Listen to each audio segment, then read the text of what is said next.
ओम शिव गुरु विष्णु। उमा सहित भगवान शिव का प्रकट होना, उनके द्वारा अपने स्वरूप का विवेचन बयान करना तथा ब्रह्मा आदि तीनों देवताओं की एकता का प्रतिपादन। ब्रह्मा जी कहते हैं, नारद भगवान विष्णु के द्वारा की हुई अपनी स्तुति सुनकर करुणा निधि महेश्वर बड़े प्रसन्न हुए और उमा देवी के साथ वहां प्रकट हो गए। उस समय उनके 5 मुख और प्रत्येक मुख से 3-3 नेत्र शोभा पाते थे। भाल देश में चंद्रमा का मुकुट सुशोभित था। सिर पर जटा धारण किए गोवर्ण विशाल नेत्र शिव ने अपने संपूर्ण अंगों में विभूति लगा रखी थी। उनके 10 भुजाएं थी। कंठ में नील चिन्ह था।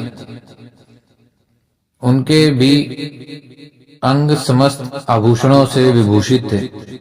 उन सर्वांग सुंदर शिव के मस्तक भस्ममय त्रिपुंड से अंकित थे।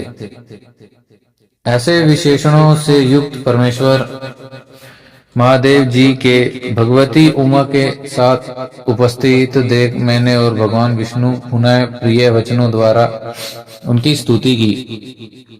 तब पापहारी करुणा कर भगवान महेश्वर ने प्रसन्नचित होकर उन श्री विष्णुदेव को श्वास रूप से वेद का उपदेश दिया।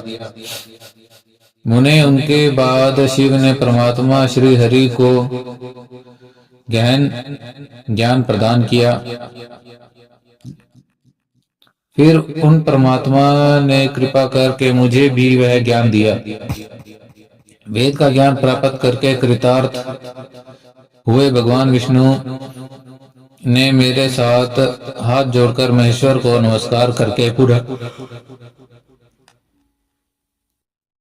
पुनः उनसे पूजन की विधि बताने तथा सदुपदेश देने के लिए प्रार्थना की। ब्रह्मा जी कहते हैं, मुने श्री हरि की यह बात सुनकर अत्यंत प्रसन्न हुए। कृपा निधान भगवान शिव ने प्रति पूर्वक यह बात कही। श्री शिव बोले, सुश्रेष्ठ गण, मैं तुम दोनों की भक्ति से निश्चय ही बहुत प्रसन्न हूँ। तुम लोग मुझे महादेव की ओर देखो। इस समय तुम्हें मेरे स्वरूप जैसा दिखाई देता है, वैसे ही स्वरूप का प्रयत्न पूर्वक पूजन चिंतन करना चाहिए।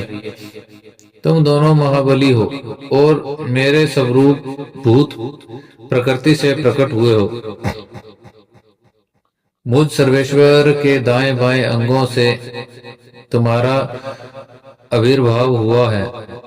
ये लोग पितामह ब्रह्मा मेरे दाहिने पार्श्व से उत्पन्न हुए हैं और तुम विष्णु मुझ परमात्मा के वाम पार्श्व से प्रकट हुए हो। मैं तुम्हें दोनों पर भली भांति प्रसन्न हूँ और तुम्हें मनोवांछित वर देता हूँ। मेरी आज्ञा से तुम दोनों की मुझसे सुदृढ़ शक्ति हो। ब्राह्मण, तुम मेरी आज्ञा का पालन करते हुए जगत की सृष्टि करो और वत्स विष्णु, तुम इस चराचर जगत का पालन करते रहो।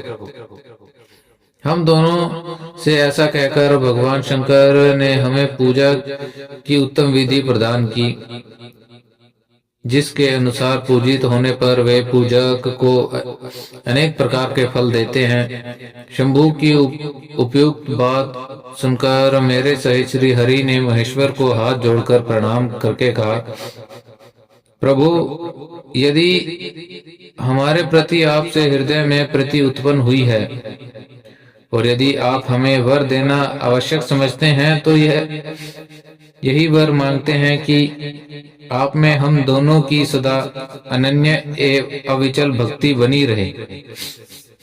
ब्रह्मा जी कहते हैं, मुने श्री हरि की यह बात सुनकर भगवान हर ने पुनः मस्तक झुकाकर प्रणाम करके हाथ जोड़े खड़े हुए उस नारायण देव से स्वयं कहा।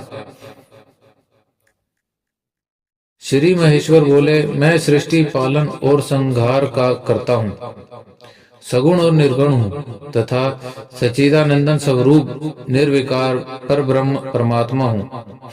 विष्णु सृष्टि रक्षा और प्रलय रूप गुणों आदि कार्यों के भेद से मैं ही ब्रह्मा विष्णु और रुद्र नाम धारण करके 3 स्वरूपों में विभक्त हुआ हूँ। हरे, वास्तव में मैं सदा निष्कल हूँ। विष्णु तुमने और ब्रह्मा ने मेरे अवतार के निमित्त जो स्तुति की है, तुम्हारी उस प्रार्थना को मैं अवश्य सच्ची करूंगा, क्योंकि मैं भक्त वत्सल हूँ। ब्राह्मण, मेरा ऐसा ही परम उत्कृष्ट रूप तुम्हारे शरीर से इस लोक में प्रकट होगा, जो नाम से रुद्र कहलाएगा। मेरे अंश से प्रकट हुए रुद्र की सामर्थ्य मुझसे कम नहीं होगी।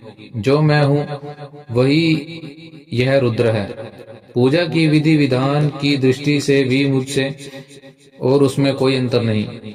जैसे ज्योतिषी का जल आदि के साथ संपर्क होने पर भी उसमें स्पर्श दोष नहीं लगता, उसी प्रकार मुझे निगुण परमात्मा को भी किसी के संयोग से बंधन नहीं प्राप्त होता। यह मेरा शिव रूप है। जब रुद्र प्रकट होंगे तब वे भी शिव के रूप तुल्य होंगे। महामुने, इनमें और शिव में परायपन का भेद नहीं करना चाहिए। वास्तव में एक ही रूप जब जगत में व्यवहार निर्वाह के लिए 2 रूपों में विभक्त हो जाए, अतः शिव और रुद्र में कभी भेद बुद्धि नहीं करनी चाहिए। वास्तव में सारा दृष्टि ही मेरे विचार से शिव रूप है। ओम नमः।